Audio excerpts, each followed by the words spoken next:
Hi, welcome to my channel. I'm Dr. Ron. In the previous video, we saw that there are certain limits that we could solve using algebra that gave us an indeterminate form 0 over 0.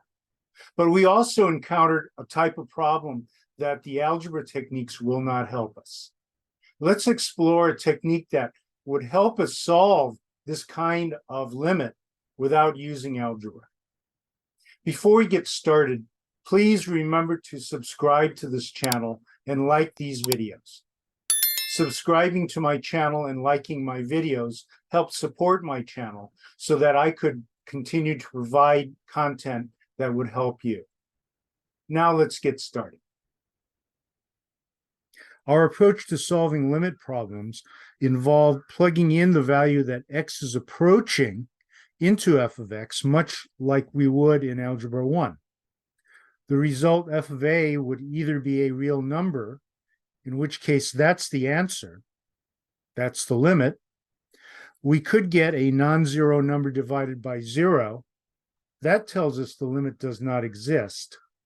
And finally, we could get one of many indeterminate forms that we will encounter in calculus. In this case, it would be 0 over 0. That's an indication we need to do more work in order to find the limit. That more work involved either factoring the numerator and the denominator and canceling any domain issue in the denominator that caused division by 0. We also saw how we could use the conjugate trick in order to eliminate any domain issues in the denominator. However, consider the following problem.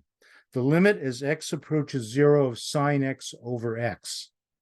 Plugging in, we get 0 over 0. However, we see that neither of our techniques that we've developed so far, factoring or the conjugate trick, will work to solve this limit. So what do we do now?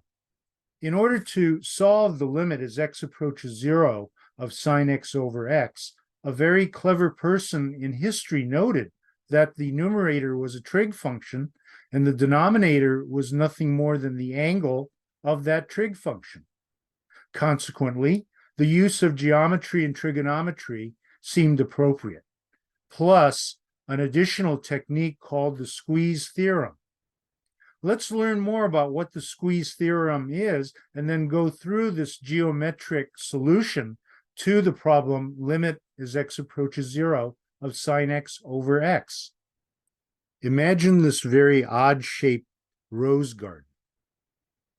The roses are planted along the borders of two roads, and they come together at a very narrow point where only one person can fit through at a time. The roses are planted tightly together so that visitors cannot cross through the rose bushes without getting scratched by the thorns.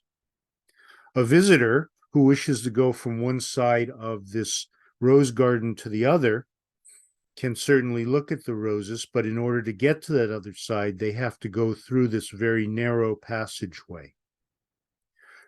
We would say that this passageway squeezes the patrons or the visitors must squeeze through the narrow point, which is a pinched point, or we could also say that the visitors would be sandwiched in this narrow spot between the rose bushes. We could use the same concept to solve a limit which we cannot manipulate algebraically. For example, if we have some function h of x, and that function h of x is always bounded above by another function f of x, and bounded below by a second function g of x, and we happen to know that the limit, in this case, I picked real numbers, the limit as x approaches 5 of g of x equals the limit as x approaches 5 of f of x, and they both equal 7. Because h of x is always bounded between g of x and f of x, we can conclude then that the limit as x approaches 5 of h of x has to be 7, because it is squeezed or pinched or sandwiched between these two same values. That is what the squeeze or pinching or sandwich theorem is about.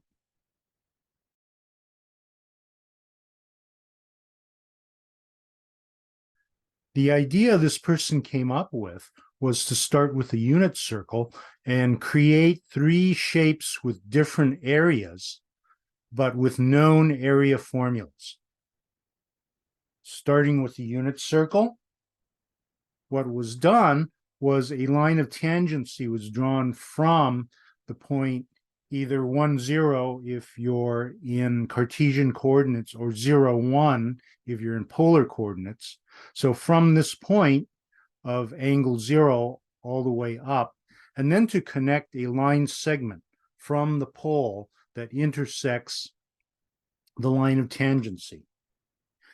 What this does is it creates a large triangle.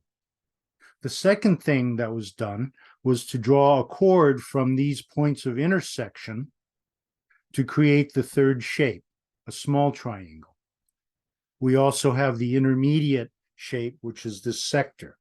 We can represent them as the area that's smallest, which is the small triangle shown in yellow, the intermediate area, which is the sector, and then finally a larger triangle.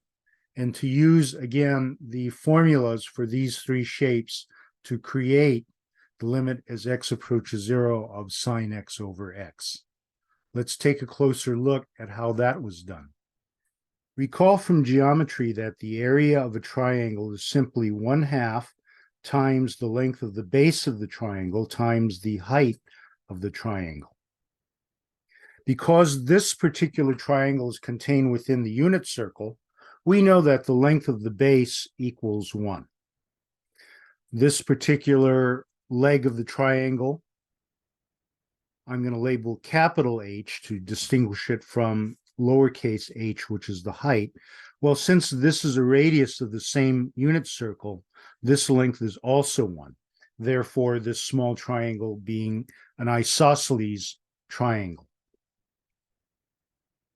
Regarding the height of this triangle, as shown by this dotted line, this forms a smaller right triangle, and we can use the trigonometric relation that the sine of angle x is going to be equal to the opposite length, which I'm just going to call lowercase h for height, over the hypotenuse. But since this is a unit circle, the hypotenuse is 1. We can conclude, therefore, that the height, in other words, the length of this dotted red line, is simply the sine of x.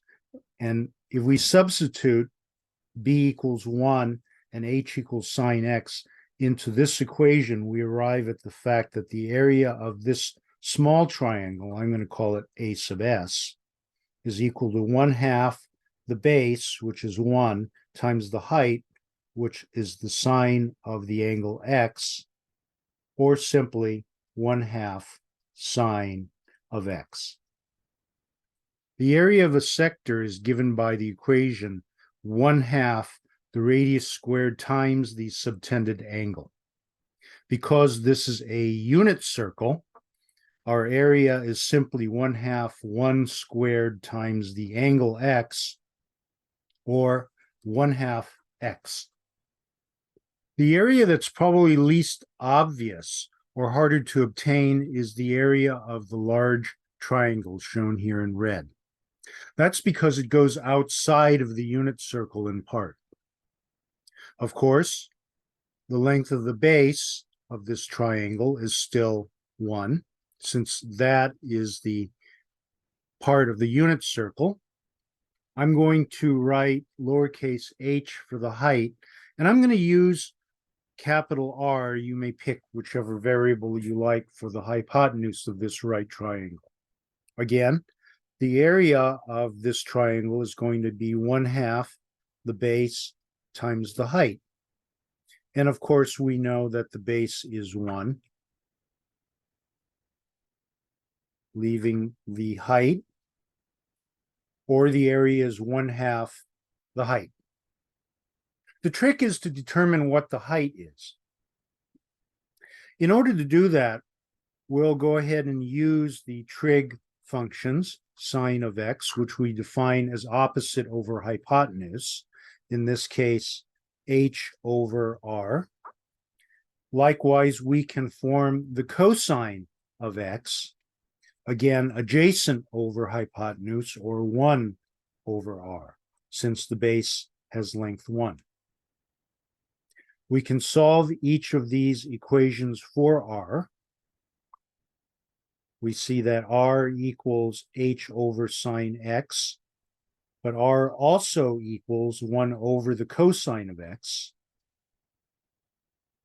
If we set them equal, because r equals r, we arrive at h over the sine of x equals 1 over the cosine of x. Solving for h the height, we get h the height equals sine of x over cosine of x. And now we could plug that into our equation for the area of this large right triangle. The area equaling 1/2 the height, which is sine x over cosine x. We could, of course, write this as 1/2 tangent of x, but as we shall see shortly, this is a more convenient form. What I've done is I put the two triangles and the sector in increasing order of area. The small triangle having the smallest area, less than the sector, and finally the large triangle having the biggest area.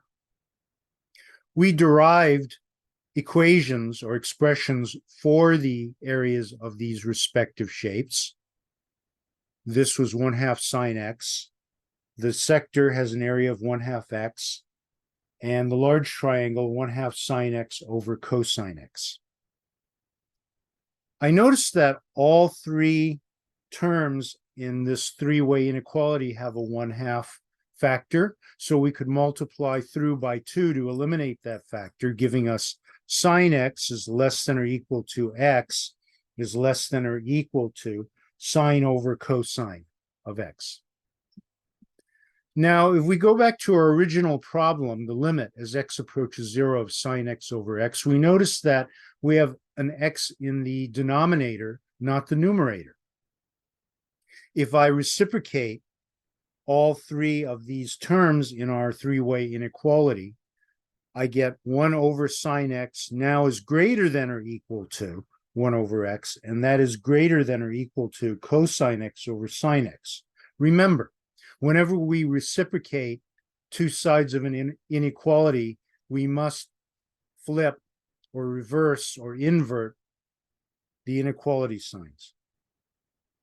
Finally, if I multiply through by sine x over sine x, we note that I end up with sine x over sine x for this particular term, which is just 1. Here's the function we wanted to form, sine of x over x. And finally, cosine x over sine x times sine x. The signs cancel. And I end up with just cosine of x. At this point, we can go ahead and take the limit as x approaches 0, in this case of the number 1. And on this side of the inequality, it is simply the limit as x approaches 0 of cosine of x. And if we plug in 0 into cosine of x, we also get a 1. Recall that the limit as x approaches any real number of a constant is the constant itself. Adding in our inequalities and applying the limit process to sine of x over x,